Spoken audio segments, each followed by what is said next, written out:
Shalom, eu sou Daniel Ivre, estou mais uma vez voltando para fazer o último vídeo dessa série de Mateus capítulo 24, verso 15.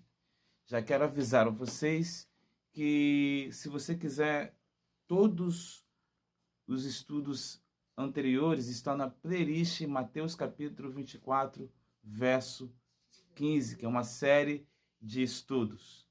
E nesse momento que a qual estou começando a esse vídeo, eu quero falar a vocês, sem mais delongas, que Mateus capítulo 24, verso 15, fala sobre a abominação que entraria no santo lugar.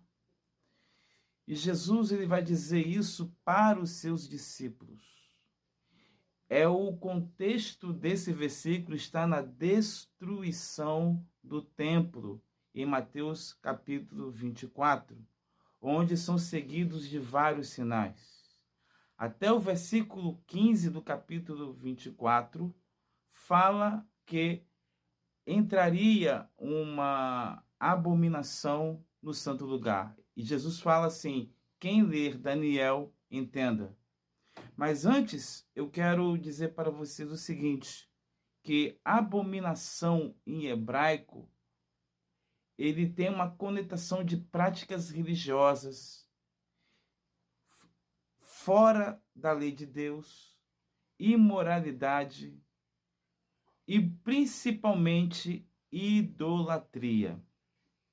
Você tem que entender que o mundo muçulmano e o mundo judaico em si, ambos são monoteístas e eles não são idólatras. Então você já começa a entender que existe uma dica que Jesus está falando aos seus discípulos. No decorrer dos versículos, Jesus fala assim: ai de vós, se for no sábado ou no inverno. Porque no sábado nós sabemos que não existe tráfego, não existe trabalho, as pessoas nas empresas, a maioria estão em suas casas. E no decorrer dos versículos, Jesus vai dizer que aquele que está no telhado não desça para pegar nada, ou seja, existirá uma invasão no templo e esta pessoa que há de assentar neste trono irá instituir uma nova ordem mundial religiosa. Se você pega Mateus 2 Tessalonicenses, onde o apóstolo Paulo fala que antes de todas as coisas acontecerem, era necessário que surja o filho da perdição ou o homem da iniquidade. E ele se assentaria no trono de Deus, se fazendo como o próprio Deus. Ou seja, este homem, ele não se faz como Messias, mas ele quer ser como Deus. Ele é contra o Messias. Por isso que a palavra anticristo, anti em grego, é contra ou no lugar de. Entendendo então que nesse monte do templo, o milagre vai acontecer. Nós não sabemos se é daqui a 4 anos, 10 anos, ou pode ser nessa geração. Vai existir a reconstrução desse terceiro templo. E nós sabemos que tanto o muçulmano, um líder islâmico ou um rabino, eles não são idólatras. Porém, existe uma outra categoria de pensamentos religioso que já adequa um ídolo como o seu próprio Deus. E nos nossos dias, nós sabemos de onde vem essa ideia dessa idolatria de imagem e tudo mais. Mas eu quero dizer para você o seguinte: quando Jesus fala assim, quando virdes, ou seja, quando você ver, Jesus não está falando para gentio, Jesus não estava falando para o sinédrio, Jesus estava falando para os apóstolos que estavam onde? no Monte das Oliveiras. Quando Jesus subiu, uma das coisas que ficou claro na questão doutrinária dos crentes é que todos se baseiam na doutrina dos apóstolos. E se nós entendemos que tanto o gentio e tanto o judeu que em Jesus recebe-o como Salvador, e esse gentio é enxertado na oliveira, então Jesus está falando para esse tipo de pessoas, para aqueles que fazem parte do seu reino, para aqueles que recebeu ele como seu Salvador. Em outras palavras, ele está falando para a igreja. E se você chegar e dizer assim, mas isso pode ser um pós-tribulacionista ou durante a grande tribulação, como é que é isso? Eu posso dizer a vocês que dentro dessa ideia de que os apóstolos iriam ver, você tem que entender a questão dos verbos judaicos. Há tempos verbais que são utilizados como se algo como se tivesse completado. É o tempo calo, perfeito. Mas existe outro tipo de tempo verbal que tem um determinado momento de se cumprir. E eu quero trazer uma regra hermenêutica que você precisa compreender, porque a maioria dos rabinos, os apóstolos e o próprio Jesus utiliza-se dessa regra. E que regras são essas? É a Midrash, é o nível da interpretação da Torá. Nós chamamos de Pardes, que são 4 níveis. O primeiro nível é o Peshat, é literal, é a primeira interpretação. Exemplo, Paulo em Atenas, é algo literal. Segundo, Remes, correlação, figura. Exemplo, do Egito chamei meu filho. Mateus utiliza-se essa expressão para apontar para Jesus. Mas, de fato, quem estava no Egito e quem era filho de Deus? Israel. Então, Jesus estava tipificando o próprio Israel, aquele que saiu do Egito. Então, isso é uma regra, isso se chama remes, correlação. Você choca um texto com o segundo texto para formar uma síntese. A terceira interpretação é o drash, é a investigação, é a pesquisa. E eu vou utilizar o drash para explicar para você algo que talvez você nunca ouviu falar em outros YouTubes quando fala a respeito do que aconteceu com a violação do templo feito por Antíoco Epifânio. O drash é o terceiro nível da interpretação, é a pesquisa, é a explicação. E o último nível é o sod, é a revelação, é aquilo que o Espírito de Deus traz à sua mente. Então, Jesus estava utilizando, ele fala dos apóstolos, mas ele utiliza-se o remes. O que é o remes? É uma correlação, é uma figura. Os apóstolos apontam lá na frente para aqueles que andarão com o Senhor. São aqueles que guardam o testemunho de Jesus. São os judeus crentes e os gentios crentes que juntos formam a igreja do Senhor, formam a congregação do Senhor. E eles irão ver esse templo sendo profanado. Ou seja, nós estamos falando de uma grande tribulação. E eu quero utilizar o drash, a revelação, ou não, que é a pesquisa.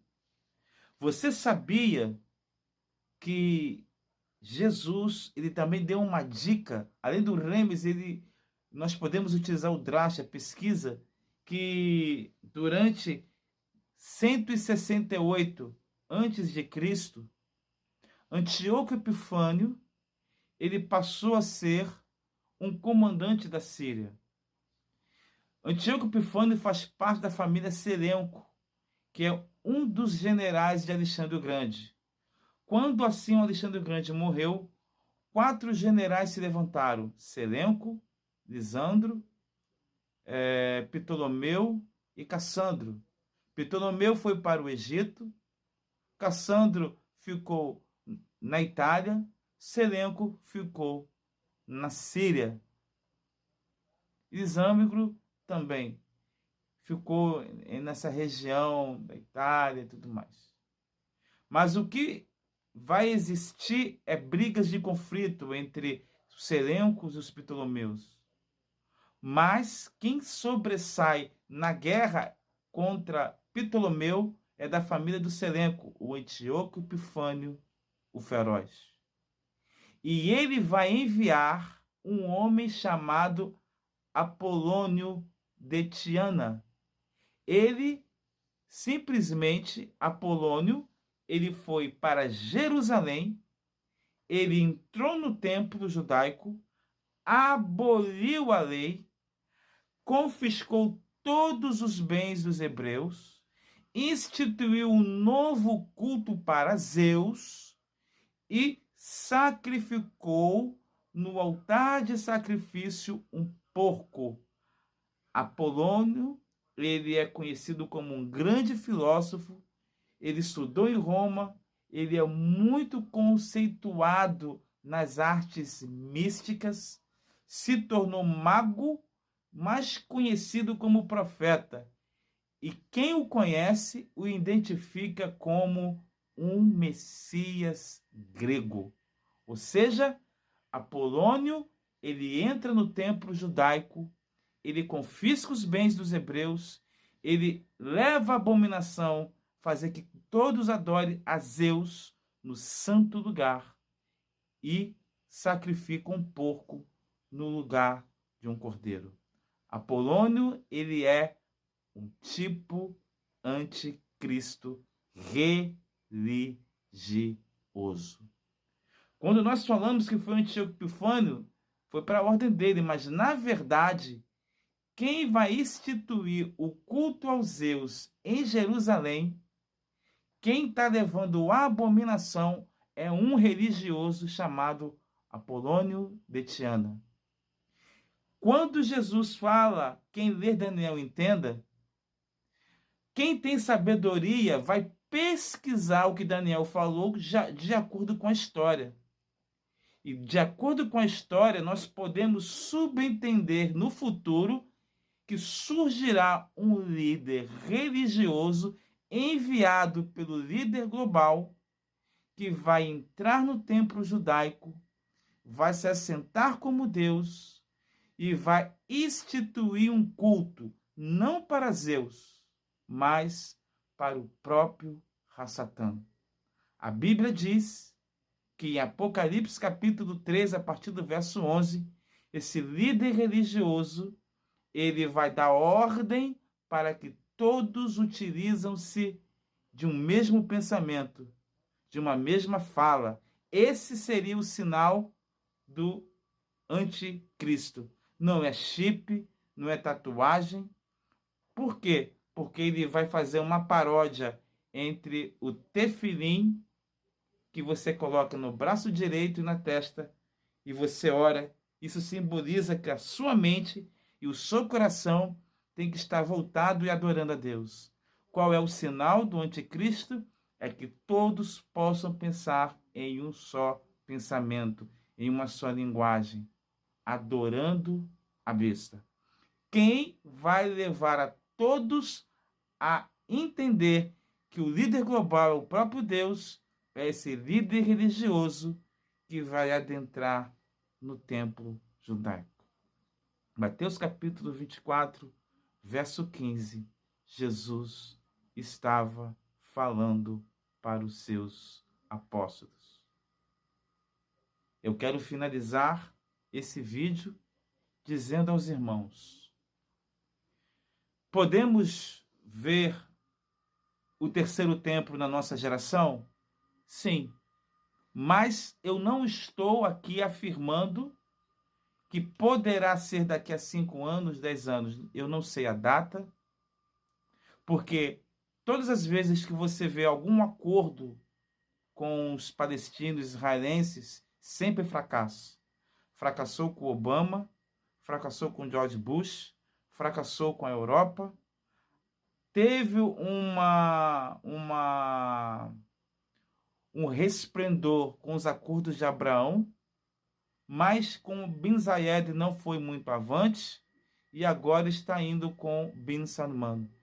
Nós não sabemos se vai dar certo esse acordo de paz, fazendo com que Jordânia, Arábia Saudita, Emirados Árabes Unidos, Catar, Kuwait, todos os países árabes, Síria, Iraque, formam com Israel um corredor para uma nova ordem do Oriente Médio. Mas se isso acontecer, se chegou um momento, é óbvio que o templo não vai ser reconstruído em qualquer hora. Vai haver o diálogo, vai haver as conversações. E se caso for nessa geração, e se os nossos olhos contemplarem Abbas, Netanyahu apertando a mão, assinando o contrato junto aos quartéis terrorísticos políticos, um período de 7 anos, 7 anos de trégua, sem os terroristas atacar Israel, sem Israel atacar os terroristas, e fazer ali um concílio de paz. E se a Jordânia permitir que a administração passe para o Sinédrio e eles ali reconstruam o terceiro templo, então, meus irmãos, se preparem, porque será o fim do princípios a dores para o início da grande tribulação. E o início da grande tribulação vai começar com a reconstrução do terceiro templo. Jesus avisou, quando essas coisas estiverem acontecendo, fuja, não desça do telhado, salve-se a sua vida. Vai ser um período em que ninguém vai imaginar o que é dor. Jesus falou que a coisa era tão terrível que se não fosse por causa dos seus escolhidos, todos iriam serem massacrados. Deus abreviou o tempo, porque será uma grande luta, uma grande dor, algo que jamais nenhum ser humano viu. É como se você pegasse o Holocausto, a Inquisição, a Cruzada, os prógnos, os genocídios lá nos Cáucasos. É como se você pegasse tudo que você possa imaginar, Primeira Guerra Mundial, Segunda Guerra Mundial, multiplicando por 30, não vai chegar 3 minutos do que é uma grande tribulação. Eu termino esse vídeo dizendo para os irmãos, mantenha os seus olhos abertos, não cochile agora, faça faça diferente. Embora que você venha dormir, e dentro desse contexto está Mateus capítulo 25, em que muitos irão dormir, Jesus fala que nesse período da apostasia, crentes fervorosos irão cochilar. Mas a diferença está ao azeite. É o Espírito de Deus. Não permita que o Espírito de Deus apague dentro de você, porque vai ser esse Espírito que vai abrir os seus olhos para entender o tempo que você está vivendo. Tome muito cuidado para que você venha... Tome cuidado para que o Espírito de Deus não se apague. Tome muito cuidado para que você não seja enganado pelo ecumenismo. Tome muito cuidado para que você não seja enganado pelo pensamento positivo. Tome muito cuidado para que você não fale. Estamos vivendo em paz e segurança. Shalom.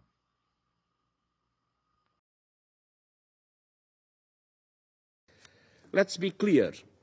The malicious use of AI systems for terrorist, criminal or state purposes could cause horrific levels of death and destruction, widespread trauma, and deep psychological damage on an unimaginable scale. AI-enabled cyber attacks are already targeting critical infrastructure and our own peacekeeping and humanitarian operations, causing great human suffering. The technical and financial barriers to access are low, including for criminals and terrorists. Both military and non-military applications of AI could have very serious consequences for global peace and security. The advent of generative AI could be a defining moment for disinformation and hate speech, undermining truth, facts and safety, adding a new dimension to the manipulation of human behavior, and contributing to polarization and instability on a vast scale. Deepfakes are just one new AI-enabled tool that, if unchecked, could have serious implications for peace and stability. And the unforeseen consequences of some AI-enabled systems could create security risks by accident. Look no further than social media. Tools and platforms that were designed to enhance human connection are now used to undermine elections, spread conspiracy theories, and incite hatred and violence. Malfunctioning AI systems are another huge area of concern. And the interaction between AI and nuclear weapons, biotechnology, neurotechnology, and robotics is deeply alarming. Generative AI has enormous potential for good and evil at scale. Its creators themselves have warned that much bigger, potentially catastrophic and existential risks lie ahead. Without action to address these risks, we are derelict in our responsibilities to present and future generations.